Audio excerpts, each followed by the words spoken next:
بسم اللہ الرحمن الرحیم۔ السلام علیکم۔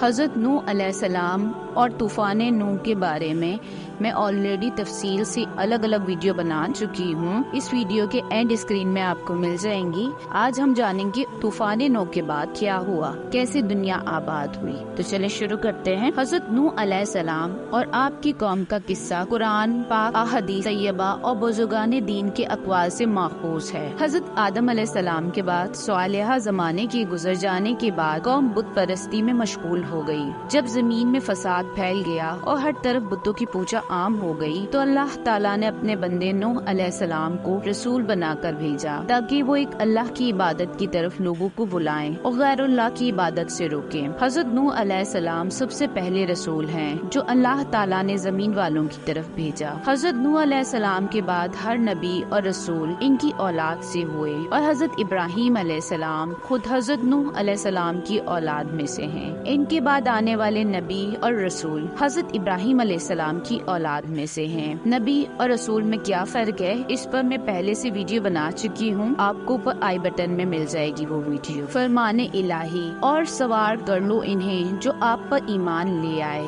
یعنی آپ کی قوم میں سے جنہوں نے پیغام ہدایت قبول کر کے اسے حضر جان بنا لیا۔ پیغام ہدایت قبول کرنے والے تھوڑے لوگ تھے اور ان کی یہ قلیل تعداد 20 سال کی محنت شاقہ اور جہد مسلسل کے بعد وجود میں آئی۔ نرمی و شفقت اور گفتگو کا ہر انداز اپنا کر شب و روز کی ان کو دعوت دی گئی۔ کبھی انہیں غضب الہی کی وعید سنائی جاتی، کبھی آخرت کی ابدی نعمتوں کی ترغیب دلائی جاتی۔ تب کہیں جا کر چند افراد قبولیت حق پر آمادہ ہوئے۔ وہ کتنے تھے، اہل علم کا اس میں اختلاف ہے۔ حضرت ابن عباس رضی اللہ تعالیٰ عنہ فرماتے ہیں کہ ان کی تعداد عورتوں سمیت 80 تھی۔ حضرت کعب رضی اللہ تعالیٰ عنہ فرماتے ہیں کہ 72 افراد تھے، اور ایک قول یہ بھی ہے کہ 10 افراد تھے، اور یہ بھی کہا گیا ہے کہ حضرت نوح علیہ السلام، آپ کے 3 بیٹے اور ان کی بیویاں 150 دن کشتی چلتی رہی۔ کشتی کا رخ مکہ مکرمہ کی طرف تھا۔ 40 دن تک کشتی خانے کعبہ کا طواف کرتی رہی، پھر اسے جودی پہاڑ کی طرف پھیر دیا گیا۔ جب اللہ تعالیٰ نے طوفان کو ختم کرنا چاہا تو اس نے ضرور زمین پر ہوا چھوڑ دی، جس سے پانی رک گیا، اور حکم فرمایا گیا کہ اے زمین اپنا پانی نگل لے اور اے آسمان تھم جا، اور پانی خشک کر دیا گیا اور کام تمام ہوا۔ روئے زمین پر کوئی متکبر و سرکش اور باغی نہ بچا، اور نہ ہی غیر اللہ کو کوئی پوچھنے والا بچا۔ اللہ تعالیٰ کے علم و قدرت میں جو تھا سو ہو کر رہا، اور کشتی تیرتی ہوئی جودی پہاڑ پر پہنچ گئی۔ یہ جزیرے میں ایک مشہور پہاڑ ہے۔ کشتی مسلسل 150 دن تک چلتی رہی، یعنی ذوالحجہ کی 10 تاریخ تک رواں رہی، پھر 1 ماہ تک جودی پہاڑ پر ٹھہری۔ پہاڑوں کی چوٹیاں نظر آنے لگی۔ جب 40 دن مزید گزر گئے تو حضرت نوح علیہ السلام نے کشتی کا روشن دان کھولا جو اس میں پہلے ہی سے بنا دیا گیا تھا، اور کوے کو بھیجا کہ پانی کے متعلق خبر لائے، لیکن وہ واپس نہ آیا۔ پھر کبوتر کو بھیجا، وہ کچھ دیر کے بعد واپس آیا تو انہوں نے اس کے پیروں پر کوئی ایسی نشانی نہ دیکھی جس سے اندازہ ہو کہ وہ کہیں بیٹھا ہے۔ حضرت نوح علیہ السلام نے روشن دان سے ہاتھ باہر نکال کر اس کو پکڑ کر کشتی کے اندر داخل کر دیا۔ پھر 7 دن کے بعد دوبارہ پانی کے متعلق معلومات کرنے کے لیے اس کو بھیجا تو وہ لوٹ کر نہ آیا۔ پھر وہ شام کے وقت واپس آیا تو وہ زیتون کی پتے لایا اور اس کے پاؤں میں مٹی لتڑی ہوئی تھی۔ تو حضرت نوح علیہ السلام سمجھ گئے کہ پانی خشک ہو گیا ہے، تو وہ جودی پہاڑ سے نیچے اترے اور وہاں ایک بستی آباد کی جس کا نام سمانین رکھا۔ طوفان کے آنے سے لے کر حضرت نوح علیہ السلام کے کبوتر بھیجنے تک جب 1 سال مکمل ہوا اور دوسرے سال محرم کی پہلی تاریخ ہوئی تو روئے زمین مکمل طور پر ظاہر ہو گئی اور حضرت نوح علیہ السلام نے کشتی کا ڈھکن کھول دیا۔ ایک دن حضرت نوح علیہ السلام صبح اٹھے تو وہ 80 آدمی 80 زبانیں بول رہے تھے۔ ان میں سے ایک زبان عربی تھی، وہ ایک دوسرے کا کلام نہیں سمجھتے تھے اور حضرت نوح علیہ السلام ان کی ترجمانی کر رہے تھے۔ محرم الحرام کی 10 تاریخ کو قوم نوح کشتی سے باہر آئی۔ ابن جریر طبری علیہ رحمت اللہ فرماتے ہیں کہ لوگ اس دن شکرانے کے طور پر روزے رکھتے تھے۔ حضرت ابو ہریرہ رضی اللہ تعالیٰ عنہ فرماتے ہیں کہ حضور اکرم صلی اللہ علیہ وآلہ وسلم ایک مرتبہ یہودیوں کے ایک گروہ کے پاس سے گزرے تو وہ لوگ یوم عاشورہ کا روزہ رکھے ہوئے تھے۔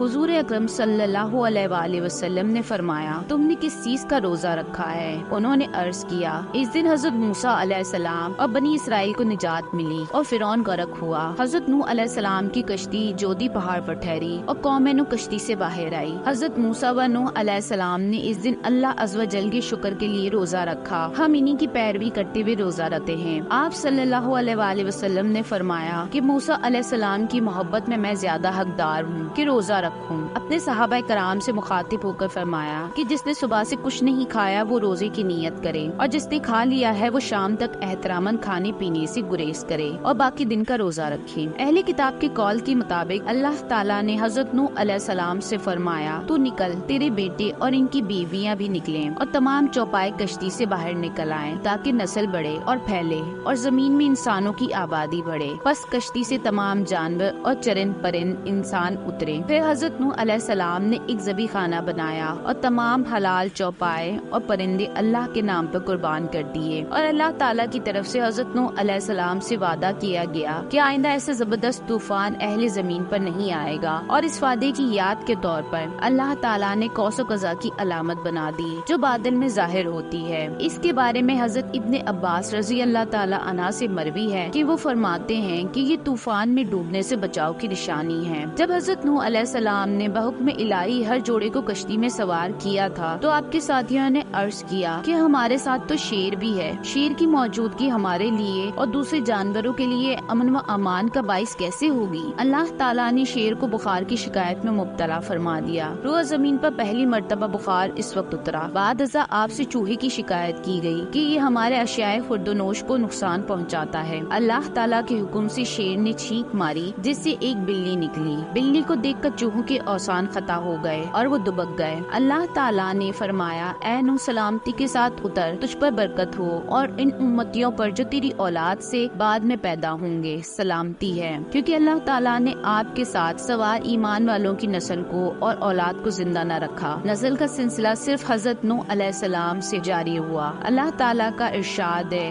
اور ہم نے صرف ان کی اولاد کو باقی رکھا۔ آج روح زمین پر اولاد آدم کی جتنی قومیں آباد ہیں وہ حضرت نوح علیہ السلام کے 3 بیٹے حام، سام، یافت کی طرف منسوب ہیں۔ حضرت نوح علیہ السلام کی اولادیں حام، سام، یافت اور یام تھے۔ اہل کتاب کے نزدیک یام کو کنان نام سے پکارا جاتا تھا اور یہ غرق ہو گیا تھا۔ ان سب کی ماں حضرت نوح علیہ السلام کی بیوی بھی ان لوگوں کے ساتھ غرق ہو گئی تھی۔ نبی کریم صلی اللہ علیہ وآلہ وسلم نے ارشاد فرمایا کہ تمام عربوں کا باپ سام اور حام حبشیوں کا باپ اور یافت رومیوں کا باپ ہے۔ جناب رسول اللہ صلی اللہ علیہ وآلہ وسلم نے فرمایا روم سے مراد روم اول ہے یعنی یونانی، جو رومی بن نتی بن یونان بن یاف بن نوح علیہ السلام کی طرف منسوب ہے۔ حضرت نوح علیہ السلام کے 3 بیٹے تھے، یاف، سام اور حام۔ ان تینوں میں سے ہر ایک کے 3 بیٹے تھے، عرب، فارس اور رومی۔ سام کی اولاد ہیں، یافت کی اولاد ترک، سکالیا اور یاجوز ماجوز ہیں، اور حام کی اولاد قبط، سوڈانی، بربر ہیں۔ رسول اللہ صلی اللہ علیہ وآلہ وسلم نے فرمایا کہ نوح کے یہاں سام، حام، یافت پیدا ہوئے، سام کے یہاں عرب، فارس، روم والے پیدا ہوئے اور ان میں بھلائی ہے، اور یافت سے یاجوز ماجوز، ترک اور سکالیا پیدا ہوئے، ان میں کوئی بھی بھلائی نہیں ہے، اور حام سے حبشی، تاتاری، سوڈانی پیدا ہوئے۔ حضرت نوح علیہ السلام کے تینوں بیٹے اور ان کی بیویاں حضرت نوح علیہ السلام کے ساتھ کشتی میں سوار تھے۔ توریت میں بھی اس کی صراحتاً ذکر کیا گیا ہے کہ حام نے کشتی میں اپنی بیوی سے مباشرت کی تو حضرت نوح علیہ السلام نے اس کے لیے بد دعا کی